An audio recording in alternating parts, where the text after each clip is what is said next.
More Idaho Matters now from the studios of Boise State Public Radio News. I'm Gemma Gaudette.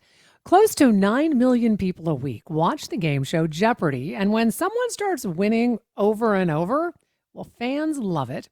Mike Dawson is the latest Jeopardy champ, going 3 days and winning $57,000. And he was a fan favorite, and he made it through one of the toughest games this season, where contestants set a season record with 16 wrong answers. He's actually a Lewiston native and a University of Idaho graduate. And another little fun fact, he just happens to be the brother of our own Boise State Public Radio government reporter, James Dawson. And we're lucky enough to have Mike joining us now to talk more about his Jeopardy experience. Mike, nice to have you on the show. Thanks so much for having me. Okay, my first question. I heard a rumor that you have been trying to get on Jeopardy for 18 years. Yeah, that is true. In fact, I believe they launched the online test as part of the contestant search process back in, I believe, 2006, and I've been trying every single year since then without fail, and Okay, so finally it worked out for me. Yeah. I was going to say, so how did you finally get on the show? Well, the problem is even though there's a test that has like a passing score with it, part Mhm. of it is random. So they have only so many interview slots or audition spots, and many more people pass the test, I think, than there are slots. So it's kind of a random selection once you take the test. So you took the test, and then what happens? Do you get a phone call and they say, "Hey, we might want you to come on Jeopardy"? Like, walk us through what happened.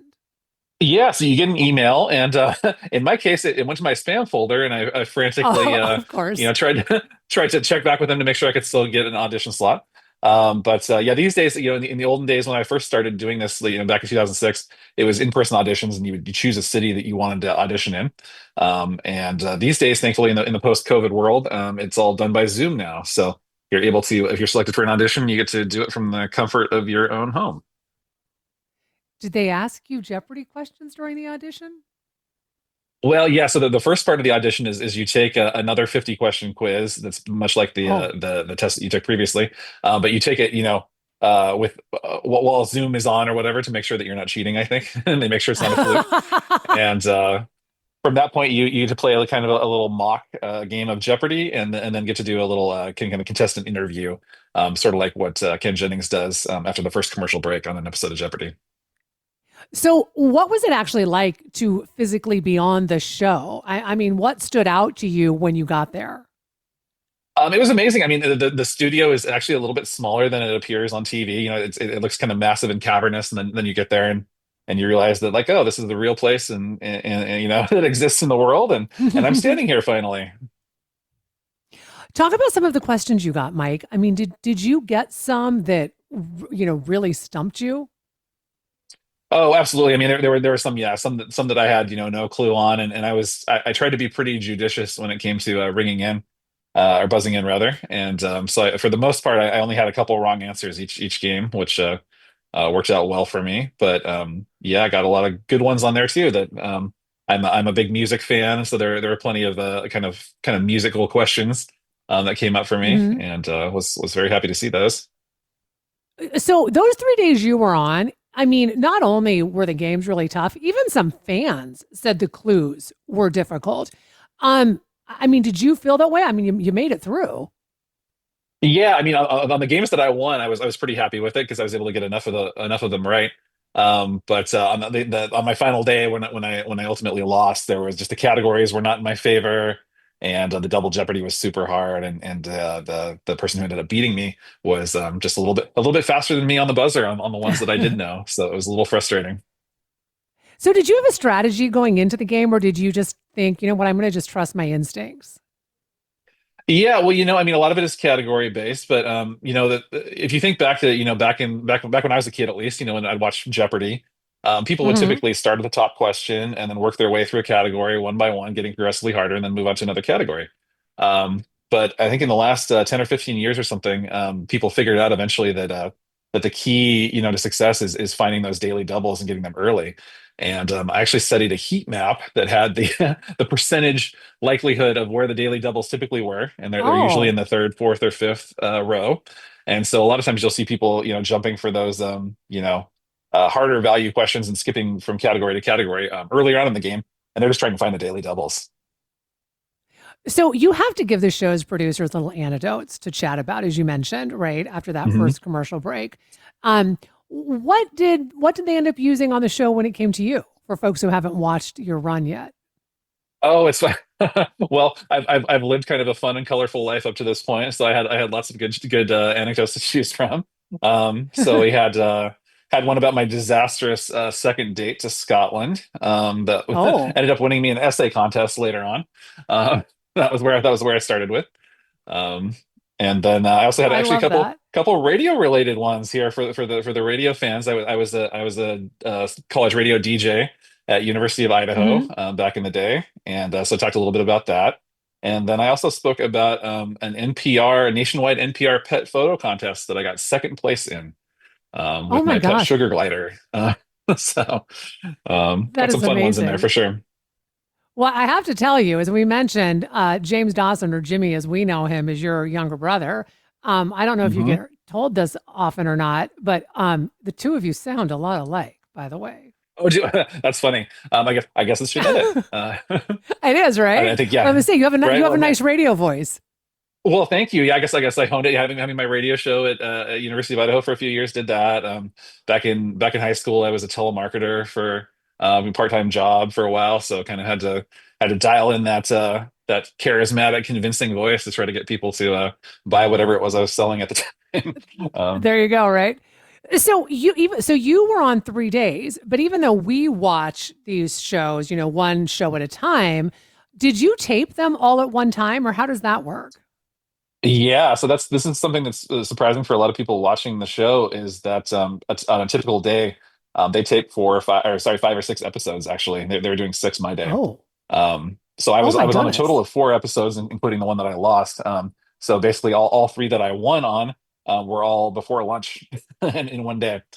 Um, that's kind of So crazy. how many hours was that? I mean, those 4 day, those four shows that you taped. Yeah, I mean, so they run through them pretty quickly. I mean, there's little breaks between the segments. Sometimes Ken will sort of stumble over one of the questions and have to re-record it for the broadcast, and or Hmm. they'll have to like look up maybe like a scoring adjustment or some kind of thing that needs to be retaped. But yeah, you not they knock out the 20-minute episode in about 45 minutes or so. And Oh then wow. if you won, you get to you head right backstage. You brought a few changes of clothes with you, and you change into Ah. something else. Get your makeup touched up. Maybe go to the bathroom real quick, and then you're right back out there for the next game. So I've heard that okay, you won $57,000. I have been told you don't leave with that $57,000. When do you actually get your cash, and how much will you actually get after taxes? Because you got to pay taxes on this. Yep, unfortunately so. Yeah, Yeah. the guideline that they give is up to 120 days up to your air date.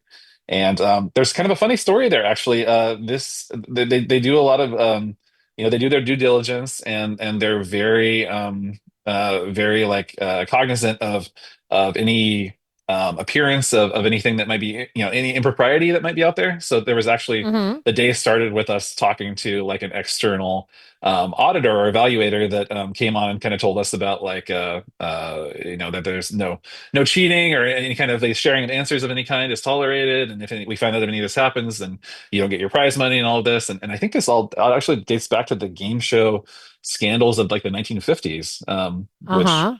it's kind of crazy that something that old can still have an impact today. But yeah, they're very careful and thorough to make sure that everybody knows that the game is on the up and up, and that we don't get any of those questions before we show up and play the game. So here you've won this money, and it couldn't have really come at a better time, Mike, because you found out right before I mean, literally right before you went on the show, that you lost your job when funding was shut down for USAID. Um, A, that had to have been shocking, but B, I want to know what kind of work you do, because you're now a little bit richer, but you're also having to look for a job. Yeah, no, absolutely. I mean, it's funny. I've been trying for so long to get on the show, and it finally worked out at a very opportune moment. I've been working in international aid and development for I don't know, the past decade plus prior to being on the show. And in early February, basically found out when USAID got closed with their the Doge cuts from Elon Musk and Donald Trump. That yeah, I wasn't going to have a job anymore. Got kind of I think I got a few days notice on that. We kind of knew things were coming and it wasn't looking good. Mhm. But yeah, suddenly found myself without a job, and this was about 2 weeks before I went down to LA to film on Jeopardy. Oh So it my was goodness. wonderful timing. Yeah. Yeah. So are you still looking for a job, Mike? I am, yes, but now that I got that cushion, yeah, it was $59,000 in total with my consolation prize for getting third place in the last game. I think after taxes, that's probably going to be probably two-thirds of that, roughly. I believe it's taxed as income, as opposed to like Yeah. any kind of like special like gambling winnings or anything like that. But that is a nice cushion to help get me through until I can kind of pivot to the next opportunity. Yeah, well, good luck to you. And thank you so much for talking with us today. And my last question for you before I let you go is what kind of response have you gotten since you were on the program? I mean, it's pretty, we don't always get a Jeopardy champ in Idaho. So this is pretty exciting for everybody. Yeah, absolutely. Well, I mean, just the support from all my friends and family and community at large has been amazing. Heard from so many people from all different phases of my life. Elementary school teachers reaching out to me and people that I haven't seen forever. Posted about it on LinkedIn, and there would be colleagues that I worked with over a decade ago who were super excited to watch and cheer me on. And that's just been wonderful. And then actually over the weekend, I live in Portland, Oregon now, and over the weekend I got recognized by strangers, not once but twice, in fact. So Oh, oh my I'm apparently goodness. kind of a very small scale celebrity, at least for a couple of weeks anyway. Well, hey, take it while you can, right? We've been speaking with the Absolutely. latest Jeopardy. Yeah, we've been speaking with the very latest Jeopardy champ, Mike Dawson. He is a native of Lewiston. He's also a University of Idaho graduate. He is also the brother of our very own reporter, James Dawson. He has been kind enough to be talking with us the last few minutes about his winning streak on the popular game show. And that'll do it for this episode of Idaho Matters. Thanks so much for listening. And just a reminder, you can find all of our episodes wherever you get your podcasts.